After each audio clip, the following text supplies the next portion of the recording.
De acordo com renomados cientistas de todo o mundo, a África é o continente mais cogitado para ter dado origem a todas as populações humanas modernas. Isso foi creditado graças a descobertas arqueológicas fascinantes feitas durante um longo período.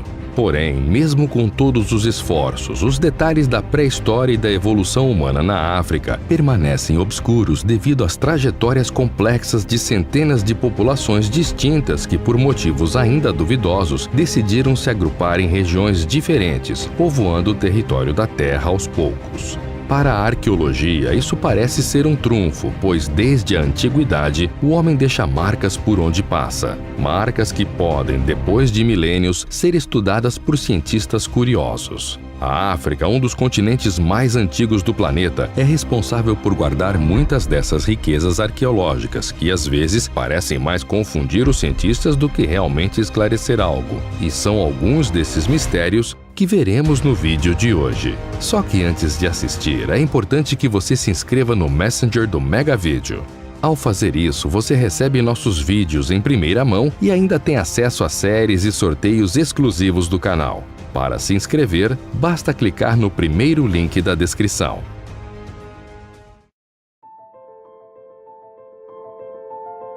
A origem do ser humano, como você bem sabe, gera diversas divergências já há bastante tempo. Inúmeras origens são apontadas em decorrência das respostas dadas à pergunta: de onde realmente viemos? Ou talvez, como surgimos? Durante milhares de anos e até hoje, grande parte das civilizações respondem a essas perguntas tendo como base suas percepções religiosas do mundo. Gregos, hindus, vikings, judeus, entre outros, acreditam que o ser humano surgiu a partir do poder criativo de uma divindade, ou de várias divindades. Essas explicações se inserem no que se convencionou chamar de criacionismo. Do contrário, com o desenvolvimento do racionalismo na Europa Ocidental e as pesquisas empíricas, passou-se a criar teorias científicas para explicar a origem do ser humano a partir de um processo evolutivo iniciado há bilhões de anos. Essas teorias e as pesquisas que dão base a elas estão sujeitas a constantes questionamentos e continuações, alterando-se de acordo com os resultados alcançados. No que se refere à origem do ser humano, há mais dúvidas do que certeza sobre uma origem precisa. As pesquisas paleontológicas e arqueológicas possibilitam ver similitudes entre os seres humanos e algumas espécies de macacos, o que leva a argumentar sobre a existência de um ancestral comum. Só que, em algum momento, teria havido uma divisão evolutiva que teria originado os macacos e os seres humanos como os que conhecemos. Essa é a opinião da ciência sobre a formação do homem. No entanto, enquanto o surgimento do homem parece ser unanimidade entre os cientistas, o que se questiona agora é em qual região do planeta ele teria aparecido primeiro. Discussões acaloradas ainda permeiam o meio científico que avalia o continente que realmente merece o título de ter originado as primeiras espécies de seres humanos. Atualmente, a ideia mais aceita é a de que os primeiros humanos teriam se originado do povo africano, como citamos anteriormente. As mais recentes análises de DNA feitas em antigos fósseis parecem confirmar que todos nós descendemos de alguns milhares de africanos que viveram há 80 mil anos e que partiram de seu lar na África Oriental numa única onda migratória, terminando por povoar todos os outros continentes. Segundo esses estudos, a migração foi rápida. Nossos antepassados foram até a Ásia 60 mil anos atrás e a Europa foi ocupada há 40 mil anos. No entanto, para diversos especialistas, esses dados ainda não são completamente convincentes. Muitos alegam falhas na datação e nas premissas que originaram os estudos. Sua exigência é simples: evidências que acrescentam dados às descobertas feitas por DNA. Essas evidências existem mesmo? De que forma?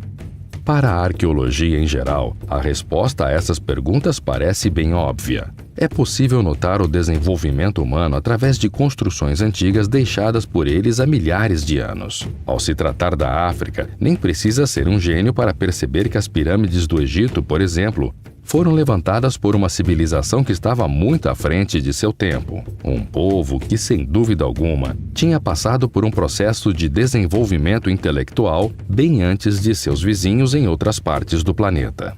Porém, as pirâmides não são as únicas construções que chamam atenção no território africano. O Grande Zimbábue, por exemplo, é um complexo de amuralhados de pedra impressionante que se encontra situado na região leste do Zimbábue, perto da fronteira com Moçambique. Este complexo é considerado um monumento nacional e, inclusive, foi responsável por dar nome ao país onde se situa, sendo em 1986 reconhecido também como Patrimônio Mundial da Unesco. Quando foram descobertas em 1871, as ruínas da Grande Zimbábue atraíram caçadores de tesouros de todos os lugares do mundo. Estes Indiana Jones acreditavam estar diante das lendárias minas do rei Salomão e quase destruíram o sítio arqueológico por conta disso. Até hoje, pesquisadores vasculham o que sobrou dos saques para decifrar a verdadeira história das construções. Suspeita-se que elas abrigaram a capital de um poderoso estado que decaiu drasticamente nos séculos seguintes. Embora sejam conhecidas há mais de um século, as ruínas da Grande Zimbábue, no sudeste da África, continuam desafiando os arqueólogos, e não é para menos. O sofisticado conjunto de construções de pedra, estranhamente erguidos no meio da savana, permanecem quase tão enigmáticos quanto em 1871, quando foi descoberto. Sobre a idade das construções, existem vários palpites. Pensa-se que esses edifícios tenham sido levantados entre os anos 1250 e 1450 d.C., mas nada é oficial. Os cientistas tentam desvendar a história do lugar e o significado de sua estranha arquitetura. A maioria o define como o centro de um império comercial que se estendeu para além dos limites da atual Zimbábue. Isso porque mais de 350 outras ruínas parecidas, porém menores, foram encontradas depois em áreas relativamente distantes. O reino possuía ferro, um pouco de ouro, marfim e produzia belas cerâmicas coloridas que eram exportadas para os reinos árabes. Sobre sua população, muitos estudiosos estimam a presença de pelo menos 20 mil habitantes na capital, vivendo da agricultura e da criação de animais. Porém, o motivo de todo esse povo ter abandonado a cidade ainda é um grande mistério. A pressão demográfica parece ter destruído o ambiente, expulsando o centro de poder para o norte e para o oeste, disse Ashton Sinamai, especialista em arqueologia do Monumento Nacional Grande Zimbábue, como o complexo é conhecido.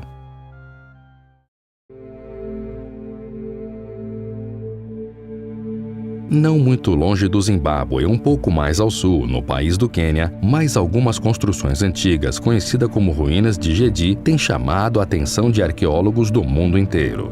O complexo de Gedi inclui uma cidade murada e uma enorme área periférica. Todos os edifícios que ainda se mantêm de pé, mesquitas, palácios e numerosas casas, são feitos de pedra, são de um andar e estão distribuídos de maneira desigual na antiga cidade. Existem também grandes áreas abertas no assentamento e túmulos feitos de pilares resistentes. A localização de Gedi ao longo da costa africana e a associação com locais semelhantes ao longo do litoral tornaram-no um importante centro comercial da época, assim como as ruínas da Grande Zimbábue. Embora existam poucos documentos históricos associando especificamente o Gedi ao comércio do Oceano Índico, acredita-se que o local tenha sido um dos mais importantes portos ao longo da costa marítima. Curiosamente, assim como a cidade do Zimbábue que vimos, a população que anteriormente vivia no complexo de Gedi simplesmente desapareceu, deixando para trás todos seus objetos valiosos e coisas do tipo. Uma civilização que até hoje é rodeada por mistérios enigmáticos.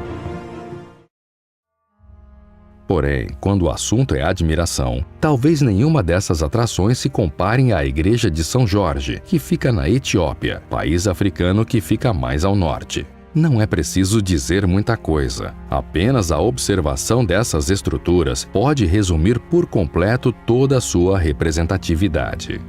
A Igreja de São Jorge pertence a um conjunto com outras 11 igrejas que são chamadas de as Igrejas de Lalibela. nome dado devido ao local onde se localizam. Diferente de outras obras da arquitetura antiga, esses monumentos foram construídos de cima para baixo com uma precisão invejável. Podemos dizer que, ao invés de ter sido construídas, essas igrejas foram literalmente esculpidas em rocha até que uma distância subterrânea considerável fosse alcançada. Os trabalhos das igrejas começavam por escavar e retirar toda a rocha ao redor das futuras edificações, que nesse estágio era apenas um bloco monolito de rocha. Depois eram feitas as fachadas, dando forma aos contornos das estruturas. Em seguida, os operários criavam o espaço interior, incluindo túneis e corredores que até hoje interligam as igrejas. Como já dissemos, uma arquitetura realmente invejável. Atualmente, esses monumentos são visitados por pessoas do mundo inteiro que vão até lá com o intuito de conhecer de perto a cultura de antigos povos que habitaram a África no passado, desenvolvendo, naquele tempo, tecnologias que revolucionariam nossos dias milhares de anos depois.